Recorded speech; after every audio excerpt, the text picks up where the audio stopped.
Sudah menjadi rahasia umum jika Indonesia adalah negara yang menarik perhatian dunia. Akibatnya, banyak negara di dunia ingin menguasai Indonesia hingga akhirnya melakukan penjajahan atau kolonialisasi. Jika di masa lalu, Belanda dan Portugis begitu menginginkan Indonesia, maka di era modern seperti sekarang, Amerika lah yang kebelet ingin menguasai negeri ini. Alasannya sederhana, Indonesia memiliki sumber daya alam yang cukup berpotensi untuk dikeruk. Selanjutnya, kawasan Asia Tenggara di mana Indonesia berada adalah zona strategis untuk melakukan invasi ke negara Asia lain. Jika di masa depan terjadi pertempuran di Indonesia dan didalangi oleh Amerika, maka negara-negara besar ini akan jadi sahabat terbaik Indonesia. Yang pertama, Arab Saudi. Arab Saudi tidak bisa membiarkan Indonesia jika di masa depan negeri ini akan diserang. Alasannya adalah Indonesia memiliki jumlah muslim terbanyak di dunia. Jika sampai negeri ini kacau, maka pemasukan Arab Saudi dalam hal ibadah haji dan umrah akan menurun dengan sangat tajam. Selain masalah haji dan hal-hal berbau agama, Indonesia cukup banyak mengirim warga negara untuk bekerja di sana. Jika sampai Indonesia diserang Amerika, maka Arab Saudi akan kerepotan sendiri. Tak ada lagi TKW atau TKI yang akan dikirim sementara pekerjaan melimpah ruah dan buruh orang untuk mengerjakannya. Yang kedua, Jepang. Ya, Anda tidak sedang salah membaca. Jepang adalah negara yang kemungkinan menjadi sekutu Indonesia. Jika negeri ini diserang oleh Amerika, Jepang akan berusaha mengirim banyak pasukannya. Meski di masa lalu negeri ini pernah dijajah oleh Jepang, namun di masa modern Indonesia dan Jepang memiliki hubungan yang sangat erat.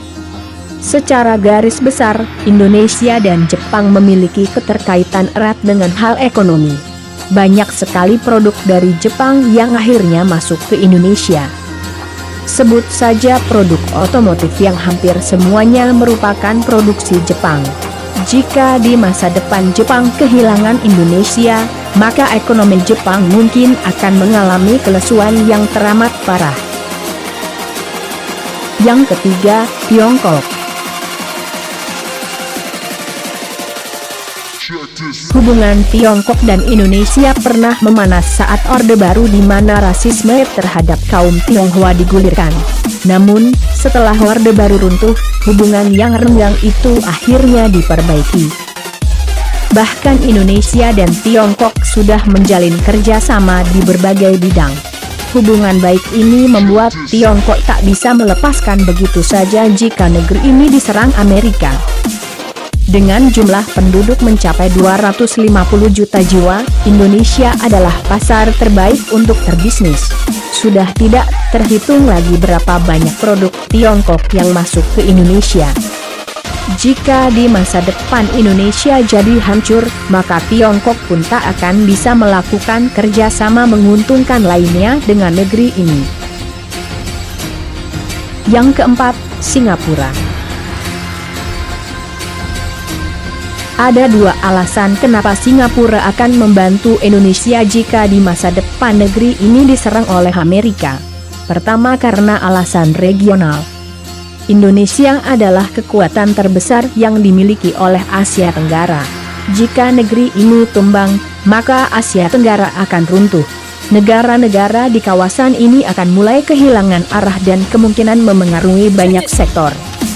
Selanjutnya dalam urusan ekonomi.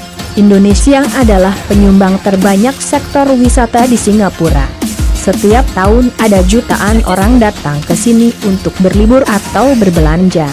Jika sampai negeri ini hancur, maka Singapura akan kehilangan banyak pemasukan. Yang kelima, Rusia.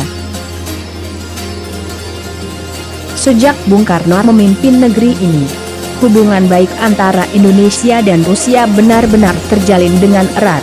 Tak sekali dua kali negeri ini mendapatkan bantuan persenjataan dari negeri yang saat ini dipimpin oleh Vladimir Putin. Saat Bung Karno ke Rusia puluhan tahun yang lalu, beliau disambut dengan sangat sukacita. Rakyat Rusia begitu mengenal Bung Karno hingga seperti saudara jauh. Saat terjadi kisruh di Irian Barat, Indonesia diberi bantuan utang ke Irian yang saat itu nilainya mencapai 2,5 miliar dolar. Dengan modal kapal ini, Belanda akhirnya memutuskan